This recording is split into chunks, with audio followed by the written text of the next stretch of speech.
Good afternoon and welcome into Sooner Tailgate Live. This is our 11th show of our Sooner Tailgate Live. So welcome in. My name is Jason Ray, taking you over the next probably about the next half hour, 45 minutes as we preview Oklahoma's matchup against Tulsa, talk about any other things going on in the world of football, the world of sports, Oklahoma related, recruiting, anything that you guys want to talk about, we'll talk about. But mostly it's just to preview the weekend ahead and certainly to preview Oklahoma's matchup against Tulsa. So just before we get into that, a couple of obviously our housekeeping items. Make sure that you're joining me after every Sooners game for our Oklahoma Sooners post game live. We will go live. Last week it was a little bit later than immediately following the game because I wanted to give everyone an opportunity to finish watching or return home from their from the Oklahoma game, and not only that, but to be able to watch the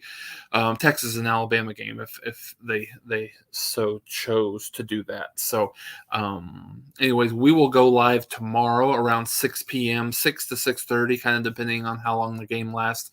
Pretty much immediately following Oklahoma's matchup against Tulsa. For those of you watching, it is a 2:30 p.m. Central Time kickoff. Live from H.A. Chapman Stadium here in Tulsa, Oklahoma, just right in my backyard. I live in Bixby, so a little bit north of where I'm at, but very, very close. And yeah, so we'll get cranking with that Saturday evening, and then make sure you remember to follow Mark and myself as we do Oklahoma Sooners Live every Wednesday, typically every Wednesday, 11:30 a.m. Central. 12:30 Eastern, typically for about an hour as well, as we do that. And obviously here we try to do everything that we can. Sooners Tailgate Live every Friday at 4 p.m. Eastern, 3 p.m. Central, and we will kind of talk about the weekend ahead for college football, anything else that you guys want to talk about, without a doubt. As we get into the winter months a little bit, we will start talking a little bit more, maybe softball, stuff like that, once football starting to wrap up a little bit. And absolutely, certainly after football winds down, early February is when softball really gets kickstarted, and then we'll kind of go from there. So again, my name is Jason Ray. You can follow me at JasonRay1, the voice of college football Oklahoma host, and we'll get everything cranked up as far as that goes. So make sure you hit that like button, hit the subscribe, hit that notification bell so that you do know when we're going live and can join us live. So not a whole lot of people on here right now, so please feel free to share this. Post this on X, Twitter, whatever you want to call it, and then we'll get cranking, without a doubt. So again, and I'll post this in a better format later on, but make sure that you're joining our Oklahoma channel. There's the link right there, and then our Big 12 at the Voice of College Football channel. And then there is also an SEC channel that we have. That's the link is there. I will, like I said, after the show, I will post a better link to that so that you guys can find that a little bit better than what that looks right there. So, so now we're into week 3 of the college football season right now, obviously for everyone, but specifically for Oklahoma, week 3 as they conclude their non-conference schedule with an in-state matchup against Tulsa, as I mentioned, here at H.A. Chapman Stadium. So it's a road game in a sense. It's a road game in terms of you're traveling a little bit. You're not used to being at home and playing within the confines of Owen Field. You're at at a neighboring stadium. I think that's the one part that you look for that's a little bit interesting in this matchup for Oklahoma, just to see exactly how they react, and if things maybe don't go completely for Oklahoma early on in the game. You look for how they respond to something like that, understanding that there's going to be probably more crimson in the stadium than there is hurricane blue. But still, with that being said, you want to, if you have a little adversity, if things happen to go awry, things don't go super super well early on, then you kind of have an idea of what your team's made of, and things like that. So, Tulsa has had 2 games thus far, played Washington, one of the best teams in the country, in my opinion, particularly offensively. Michael Penix Jr., one of the best quarterbacks, probably top 3 quarterback in the country, did have over 400 yards passing against them, also had 400 yards passing against UCF. So I think what's interesting for Tulsa probably is the strength of their defense, is what the probably perceived weaknesses for the offense for Oklahoma is in the middle of the defense. So their defensive line, specifically in the middle against Oklahoma's interior offensive line, which was a big struggle last week against SMU. So really will be interesting to see if Oklahoma is able to turn that around. I think the way that Tulsa plays, Oklahoma is going to have a lot of opportunities in the intermediate passing game. Maybe not necessarily as much in the deep passing game, but certainly intermediate stuff should have a good opportunity for Oklahoma. And so some of the things that I'm looking for Oklahoma, I think, this is a little bit of a tough spot. You go on the road, and I mentioned playing a game that's not truly a road game, and it is to a certain degree, but Oklahoma's going to have the majority of the fans there. So this is not a great spot for Oklahoma. And what I mean by that is this is a little bit, in my mind, this is a little bit of a trap game, because you've got you had the premier non-conference schedule, or non-conference opponent, which is SMU, being that as it may, maybe not necessarily the best that Oklahoma has ever had, obviously, in terms of a non-conference slate, but SMU was the biggest one of the group, right? So you have that, and then you have this game kind of sandwiched in the middle of Oklahoma's first real true road test against Cincinnati a week from tomorrow at Nippert Stadium there in Cincinnati, Ohio. So a true road game. The fans in Cincinnati are going to be amped for their first Big 12 game overall. Would love none other to beat Oklahoma, and a team that's probably a lot better than I initially gave them credit for early on in the season. So tough spot. How do you react in a spot where maybe you don't have as much excitement for this game as possibly you would for other games? So then just doing what you're supposed to do. Oklahoma's a 27.5-point favorite in this game as of a couple of days ago. I don't know if that line has changed at all, but I think at this point, Oklahoma's got a decided talent advantage over Tulsa. And are you able to kind of flex your muscles and do that, specifically on the defensive side of the ball for the Sooners, who have played really, really well early on? Last week, I had said, I think I said this on Friday, if Oklahoma gave up anywhere from 17 to 24 points in this game against SMU, consider that a successful performance, and they only gave up 11.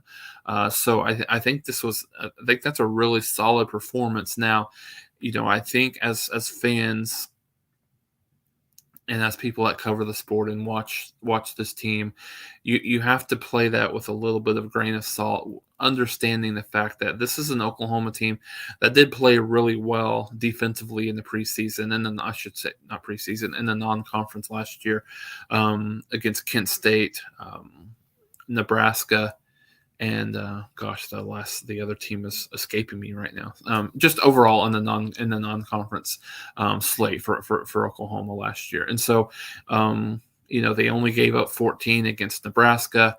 One of those was really late, and so I think it's really you take this with a grain of salt, but also you want to keep playing really well defensively. I think if you're right now against Tulsa, Washington only gave up 10, and 7 of those were fairly late in the game. I think Oklahoma, you feel like you have a better defense than what Washington has at this point. So, I think if you're Oklahoma, I think again 10 to 14 points is probably where I would like to see them at in this game. Like to see Oklahoma be able to kind of dominate on both sides of the ball. I think there's a couple of things very specifically that I'm interested in seeing, um, really on both sides of the ball, but both of them. So I'll kind of talk about that.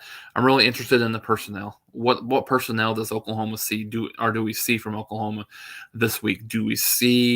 Um, do we see a little bit more of Gavin Sawchuk and Javante Barnes, who really only got about 4 or 5 snaps combined between the two last week?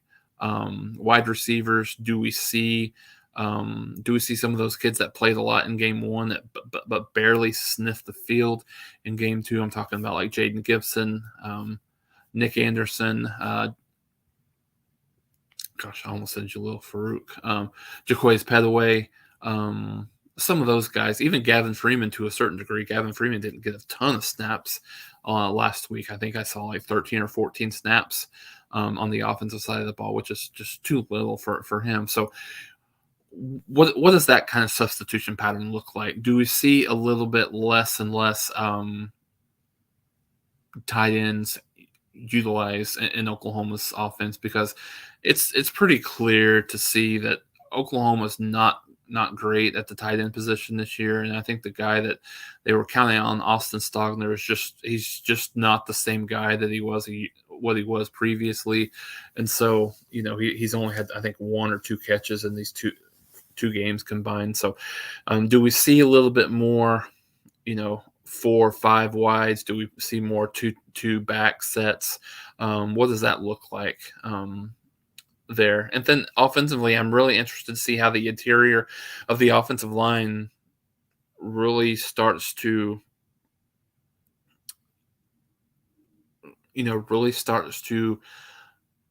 how do they play against this defense? One of the things last week that you saw is Washington didn't have a lot of success just running the ball up the middle. Now I know that's not their MO. They're more of a passing team, but they had very limited success, particularly early on, running the ball between the tackles. Does Oklahoma have similar lack of success with that? So I think that will be interesting to watch for. I know there was a lot of conversation on Saturday, and I think it was very due about the play calling. I don't really get into a lot of details related to how, play calling, and I take that from. I'm a coach, so I take that from a coach's perspective, specifically thinking of the fact that I just don't question coaches super much in that, but it was a little bit vanilla in a lot of ways, and I think a lot of ways it took Levy a bit to, if it was a vanilla game plan going in, it took him a little bit longer than I would have liked for him to adjust there in the fourth quarter. So he even mentioned after the game probably they should have thrown the ball around a little bit more than what they did. So I think that will be very intriguing to watch as we get into conference play. For all of the detractors out there, Dylan Gabriel has played really well through 2 games. I think he's over in the 80% completion percentage area, 6 touchdowns, no interceptions, not really anything close to an interception at this point. So he's protecting the ball really well and playing very efficiently. So we continue to see that. Are there some more big plays that we really haven't seen? And we really haven't seen any big plays out of the running game. I think, we had a Tawee Walker run for around 30 yards or so last week, but that was the extent of it. We haven't really seen much more than that. And then defensively, Oklahoma's been hampered from a defensive line perspective by max protects on Arkansas State and SMU. So Oklahoma's not had a big opportunity to let that pass rush flow. But when you watch it, even in going back and watching both of those games, the pass rush has been good. There's just been not a lot of time. The ball's been out so quickly that that pass rush has been negated just a little bit. So does Tulsa get into some 4 and 5 wide where max protect isn't really an option, and so we get a little bit more defensive pressure. Linebackers are playing really, really well, particularly Danny Sussman, who's playing at an All-American level right now. Kanik has struggled from here and there, but I think the depth that Oklahoma has at the linebacker position is showing itself. You've got Kip Lewis who's played quite a bit.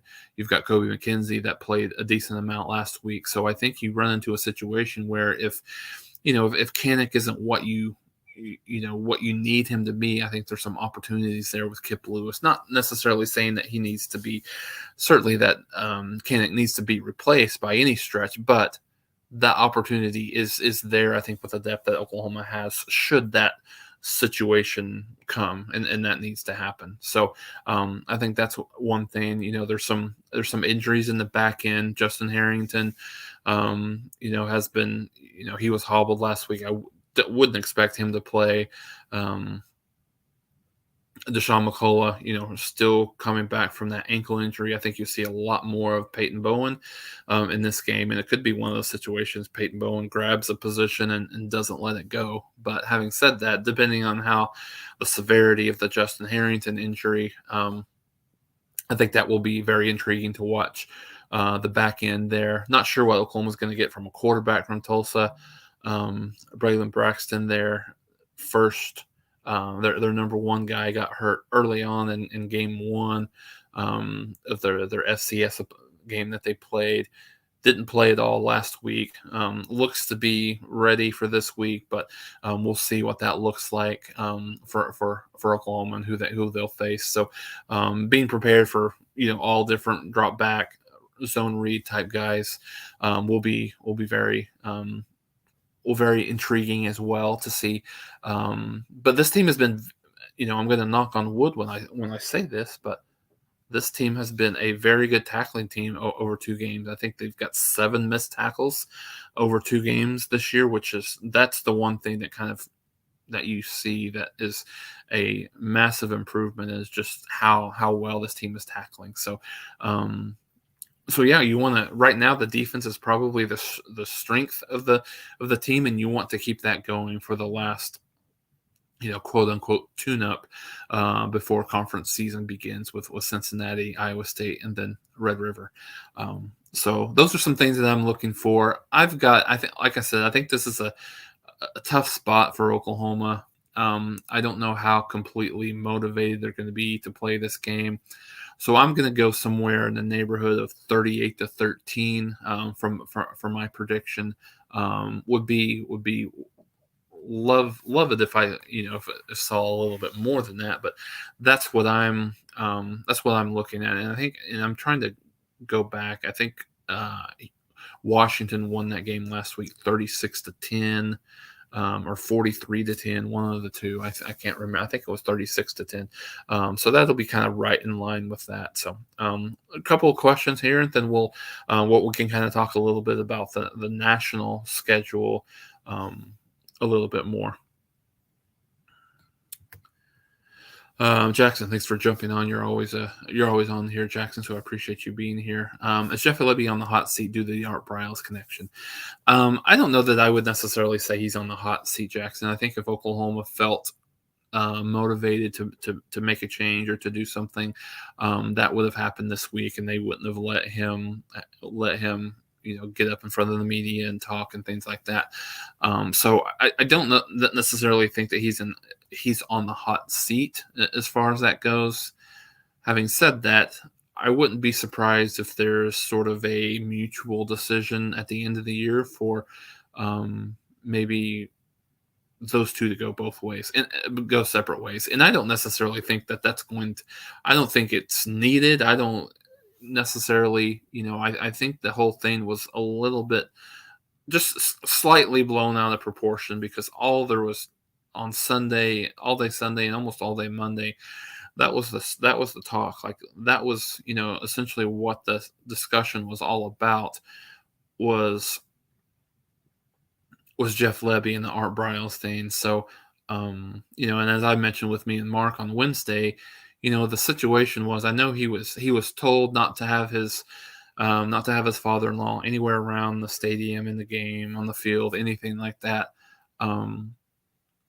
But I think there was a lot of people thought that he had a sideline pass, which wasn't true. He just came on the field after the game with his family. And so, like, I can see both sides there. I mean, he was told explicitly not to do it. So I see more of the administration, Castiglione, Brent Venables, side of it from that perspective. So I don't know, Jackson. I think, Levy was the guy that has been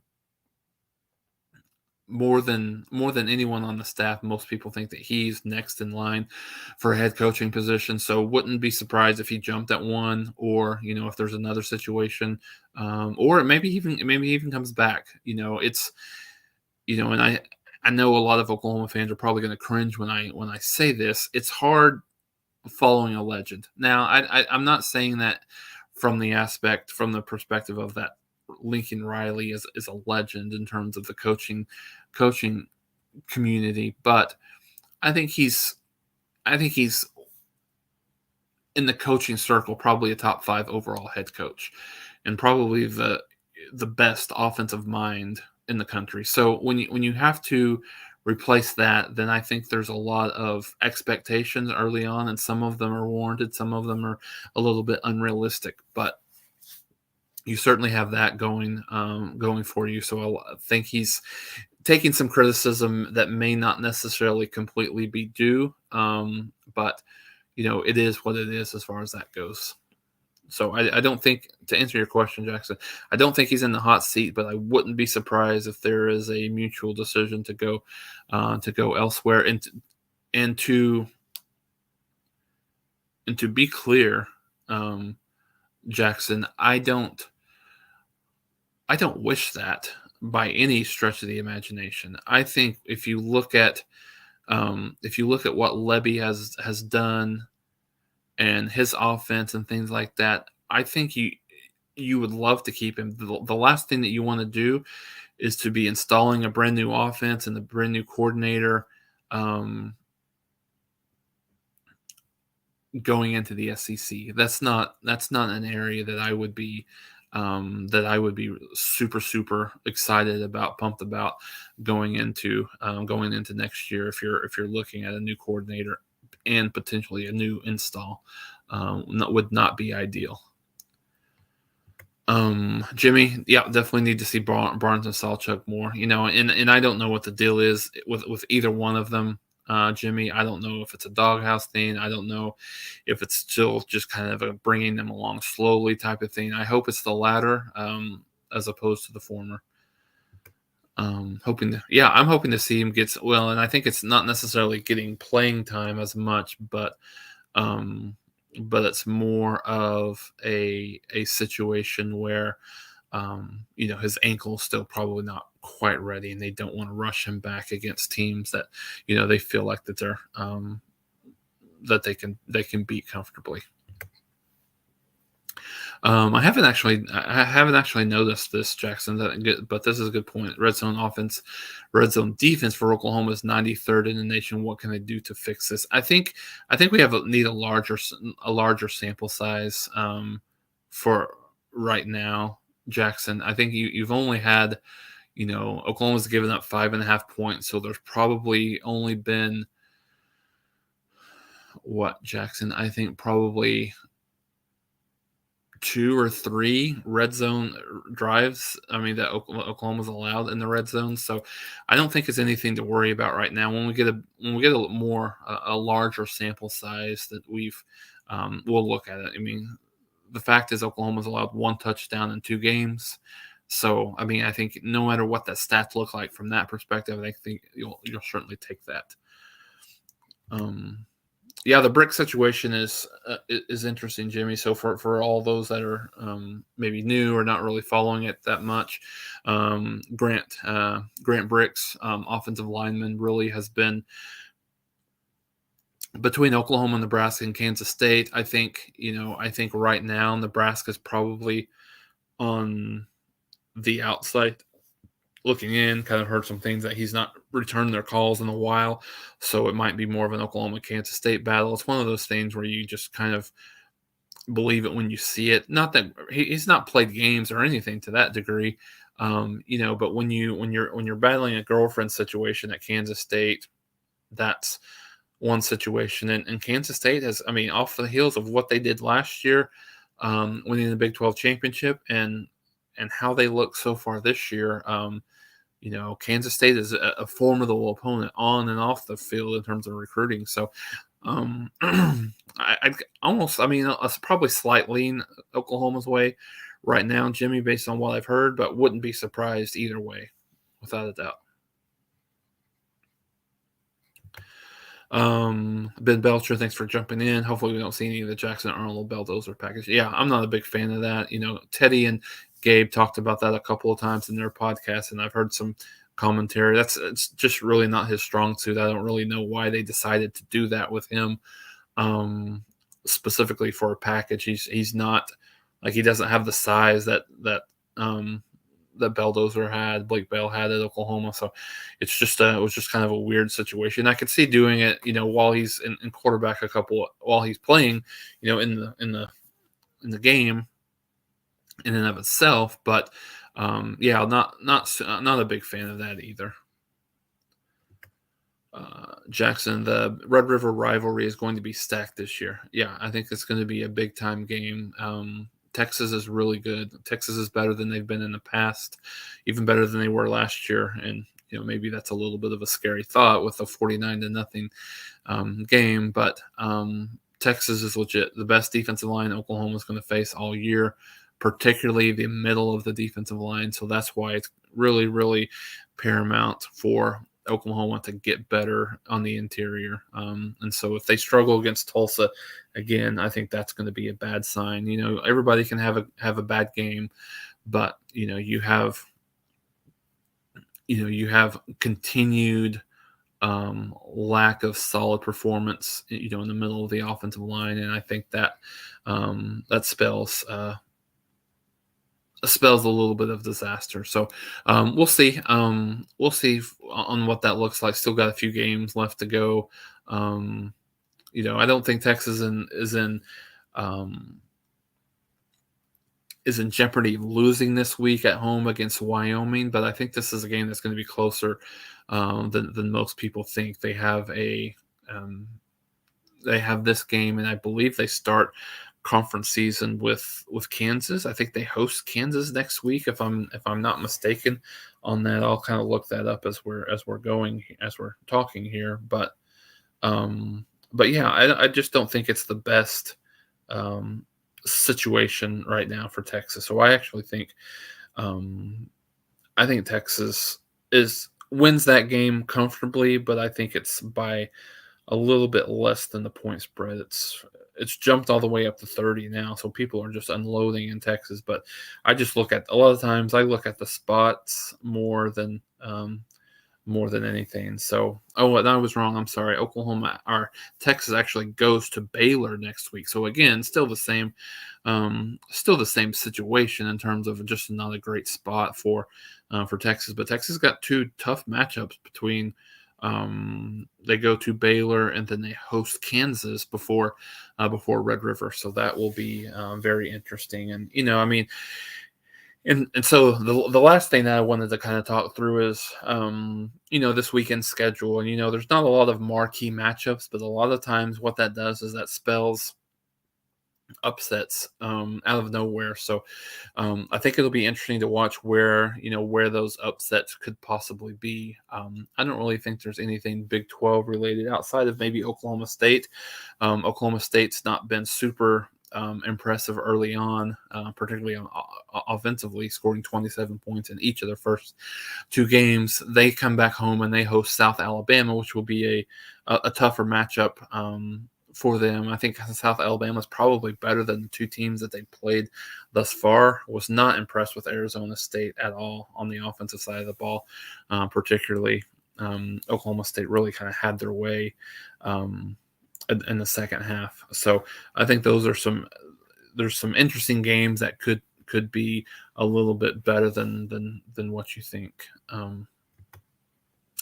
Yeah, I have Arkansas in this game, Jimmy. I mean, neither team has really looked very good thus far. I mean, BYU looked a little bit better last week against Southern Utah, who was a really good FCS team, but they looked very shaky in week one against Sam Houston State. And so Arkansas didn't look great either last week against Kent State.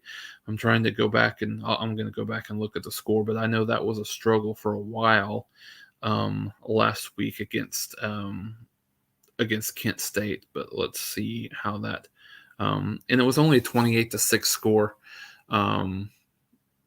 So not super impressive. So I think that one has a chance to be a decent game. I would probably pick Arkansas in that game, but probably would lean BYU maybe in the points. Arkansas is only favored by 8 points in that game, so it would be interesting.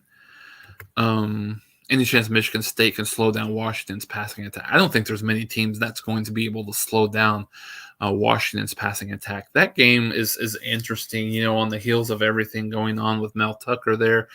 It's one of those. It seems like they're just going to rally and they're going to play great and either spring the upset or come close to springing the upset, or it's been so much of a distraction and Washington wins that game by 28, 30 points, 28, 31 points in that game. So that's a game that I wouldn't touch at all. I think Washington's going to be able to score with pretty much anyone. As I mentioned earlier, they've got one of the best quarterbacks in the country, and Michael Penix Jr.